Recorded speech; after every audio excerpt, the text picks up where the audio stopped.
Hello my dear students, आप लोगों का बहुत टाइम से कॉल आ रहा था, मैसेज आ रहा था कि सर रीवैल्यूएशन फॉर्म कैसे भरना है वो बता दीजिए। तो बेटा रीवैल्यूएशन फॉर्म कैसे फिल होना है बहुत ध्यान से समझ लेना पूरी प्रोसेस को अच्छे से।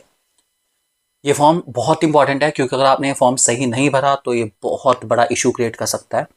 ये फॉर्म ही है जो आपके नंबर इंक्रीज करेगा, इसलिए बहुत स्टार्टिंग से एंड तक इस प्रोसेस को अच्छे समझ लेना। ठीक है, अब रिवैल्यूएशन का मतलब क्या है कि हमने सीबीएसई से कॉपी मंगा ली है, हमने कॉपी चेक कर ली है, एक्सपीरियंस इवैल्यूएटर से चेक करा लिया है, इवैल्यूएटर्स ने बताया कि ये क्वेश्चन चैलेंज होने हैं।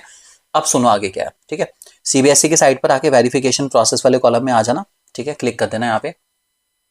ठीक है, क्लिक करने के बाद क्लिक हेयर टू अप्लाई वाले कैटेगरी में आ जाना। ठीक है, अगर नोटबुक डाउनलोड करनी हो अब नहीं करी है तो यहाँ पे जो 3 आपको क्लिक दिख रहा है ना, यहाँ पे क्लिक करोगे, यहाँ से आपकी नोटबुक डाउनलोड हो जाएगी। और अगर आपको रिवैल्यूएशन करना है तो आप यहाँ पे क्लिक करोगे, आपका ये विंडो खुल जाएगी। नहीं तो आप बेसिक उसी विंडो से क्लिक हेयर टू अप्लाई में करोगे तब भी आपके सामने यही विंडो खुलेगी। Apply for class 10th verification revaluation, यहाँ पे डिटेल्स वगैरह फटाफट डाल लो अपनी जो भी है। ठीक है, सिक्योरिटी कोड डालने के बाद आप प्रोसीड करोगे तो आपके पास एक ओटीपी आएगा, जैसे आता है ओटीपी डालने के बाद आपकी एक ये विंडो खुली हुई आ जाएगी। ठीक है, online application for verification of marks and revaluation for class 10 2026। ये आपसे पूछेगा भाई वेरिफिकेशन कराना है, उसमें मना कर देना। अगर आपका वेरिफिकेशन वाला एरर है तो आप वेरिफिकेशन करा लेना। अगर आपकी टोटलिंग में कहीं एरर है तो आप वेरिफिकेशन में यस करके उसका रीजन डाल देना। और अगर आप रिवैल्यूएशन के लिए कराना चाहें तो आप रिवैल्यूएशन में जाओगे, उसमें यस करोगे। ठीक है, और कंटिन्यू कर दोगे तो आगे बढ़ोगे। ठीक है, इसमें यहाँ पे आप ना कर दोगे भाई रिवैल्यूएशन कराना है तो यस पे क्लिक कर देना। ठीक है, कंटिन्यू पे आना। इसमें बच्चे की जो डिटेल है वो लिखी हुई आई है। ठीक है, चलो जी, अब यहाँ से मेन है हमारे पास। ठीक है, सब्जेक्ट अपना सेलेक्ट करो जो भी है। ठीक है, क्वेश्चन नंबर सेलेक्ट करो उसका जो भी आपका है क्वेश्चन नंबर। ठीक है, उसका आंसर बुक का पेज नंबर यहाँ पे मेंशन करो। Marks as per marking scheme वाला कितने नंबर उसमें आपको मिलने चाहिए एज पर मार्किंग स्कीम। ठीक है, मतलब आप कितने नंबर एक्सपेक्ट कर रहे हो वो यहाँ मेंशन कर देना। उसका रीजन सबसे मेन है। आप रीजन का क्या चक्कर है भाई, रीजन बहुत इंपॉर्टेंट है। और रीजन हम कितने नंबर या कितना बड़ा लिख सकते हैं वो एक छोटा सा आइडिया मैं आपको दे रहा हूँ। अब सुन लो कैसे है। मान लो 86 वाला क्वेश्चन है। ठीक है, क्वेश्चन नंबर है ये 23, पेज नंबर है आंसर शीट का सपोज 9। मार्क्स कितने मिले हुए हैं भाई, सपोज मिले कितने हैं उसको छोड़ो, 1.5 मिले हैं, मुझे चाहिए 3, तो मैं लिख दूंगा एज पर मार्किंग स्कीम मुझे कितने मिलने चाहिए, 3 मिलने चाहिए। ठीक है, रीजन, अब रीजन क्या है यहाँ लिख दूंगा। ठीक है, answer mentioned is as marking scheme the entire, जैसे एग्जांपल ले रहा हूं कितना बड़ा हो सकता है रीजन वो बता रहा हूं। The entire concept is correlated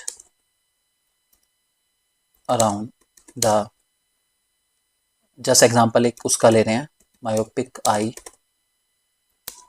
hence full marks should be awarded। ठीक है, तो एक छोटा सा एवरेज आंसर हमारा जनरली 2-3 लाइंस का ही होता है, इससे ज़्यादा बड़ा रीज़न नहीं होता। फिर भी मैथ्स में बहुत बड़ा रीज़न हो सकता है, कोशिश करो उसको आप 2-3 लाइन तक लेके आओ। मैं थोड़ा और लिखने की कोशिश करता हूँ, उससे आपको आइडिया हो जाएगा कितने वर्ड्स तक मैं लिख पा रहा हूँ इसको। ठीक है, सो मैं एक इमोशनल रीज़न में डाल रहा हूँ। इमोशनल रीज़न डाल सकते हो आप, अगर आपको थोड़ा सा एडवांटेज गेन करना है थोड़ा इमोशनल रीज़न डाल सकते हो। ठीक है, तो आप लिख देंगे help me to save my year, I only need 1 mark to clear this exam. ये उन लोगों के लिए, उन बच्चों के लिए जो कि कम जिनके नंबर है। ठीक है, अब इनमें एक कंडीशन है, only letters, number, spaces and dots allowed. अब लेटर अलाउड हैं, नंबर्स अलाउड हैं। ठीक है, स्पेसिस अलाउड है और डॉट्स अलाउड है। ठीक है, अब अगर कहीं पर भी मैंने कॉमा लगा दिया है, ठीक है, और लगा होगा डेफिनेटली कॉमा कहीं पर, ये देखो। ठीक है, इसको हटाना पड़ेगा मुझे। ठीक है, तो कॉमा नहीं आएगा इसके अंदर कोई भी, आप स्पेशल कैरेक्टर्स में नहीं यूज़ कर सकते बिल्कुल भी, सिर्फ फुल स्टॉप यूज़ कर सकते हो। तो जहाँ पर भी आपको लगता है फुल स्टॉप डाल देना और कुछ नहीं। ठीक है, फुल स्टॉप अलाउड है, कोई दिक्कत नहीं। अब ऐड करते हैं, शायद ऐड हो जाए। चलो भाई हो गया ऐड। ठीक है, तो आप देखो इतना रीजन आराम से एक्सेप्ट कर रहा है बिना किसी दिक्कत के, ये आराम से आपका 1 2 3 4 3.5 4 लाइन है, इतना रीजन बहुत होता है यार, कोई दिक्कत नहीं। ठीक है, ये करने के बाद आप रिव्यू एप्लीकेशन करोगे। रिव्यू एप्लीकेशन में क्या होगा, हमारा और क्वेश्चन ऐड करने हैं, यहाँ से और क्वेश्चन ऐड करो अपना, ठीक है। ये ध्यान रखना, अगर आपके पास मान लो साइंस की 2 शीट्स हैं तो आप उनमें से केवल 1 शीट का रिवैल्यूएशन करा सकते हैं, दोनों का नहीं करा सकते। सो प्लीज मेक श्योर कि आप सिर्फ 1 शीट का कराएं जिनमें चांसेस ज़्यादा हो, जिसमें प्रोस्पेक्ट ज़्यादा हो, ठीक है। उसके बाद यहाँ रिव्यू एप्लीकेशन में आपको पूरा ही फॉर्म दिखाएगा जो आपने लिखा है सारा का सारा, ठीक है। और उसके बाद आप फाइनली इसको सबमिट करेंगे, ठीक है। आप सबमिट कराएंगे अपना और अपना फी पे कर देंगे। फी पे करने के लिए जो सुनने में आ रहा है कुछ बैंक में इशू आ रहा है, आप कैनरा बैंक के उससे करो, सर्वर से। ये जो बैंक 3 लिखे हुए आते हैं ना, SBI, Canara, bank of Baroda, ये नहीं पूछता आपसे कि आपके पास कौन से बैंक का ATM है, ये सर्वर है बैंक के। CBSE का अकाउंट इन तीनों बैंकों में है, आप किसी भी बैंक अकाउंट में पैसा जमा करा दो। जनरली हम लोग कैनरा बैंक प्रेफर करते हैं, इसके अंदर उसका सर्वर अच्छा है, कोई दिक्कत नहीं। SBI का सर्वर सबसे खराब है, तो कैनरा बैंक या बैंक ऑफ बड़ौदा आप ऑप्ट कर सकते हो। कैनरा बैंक करोगे, ठीक है, आगे जाके UPI QR कोड आएगा, QR कोड को स्कैन करो और पे कर दो, टेंशन फ्री लो, ठीक है। तो ये था एक पूरा प्रोसेस, आपको बता दिया मैंने कैसे आपको फाइनली सबमिट कराना है अपनी एप्लीकेशन।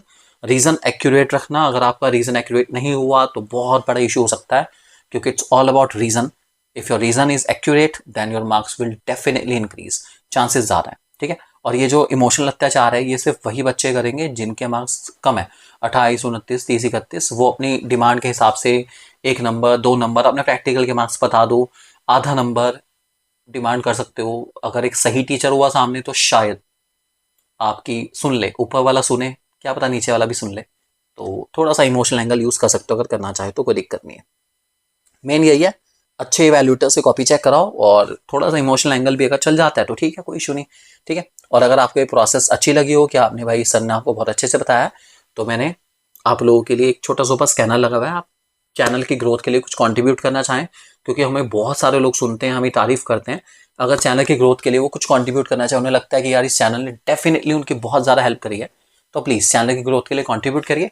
स्कैनर आपके सामने, ज़रूर कंट्रीब्यूट करें अपना best. Thank you very much, God bless you all. और हाँ, जिन लोगों का अभी भी नो फाउंड आ रहा है, क्या कहते हैं, नो केस फाउंड समथिंग ऐसे करके आ रहा है, ठीक है, वो लोग प्लीज़ CBSE को ईमेल करिए ताकि उनकी शीट उन तक पहुंच पाए। Thank you.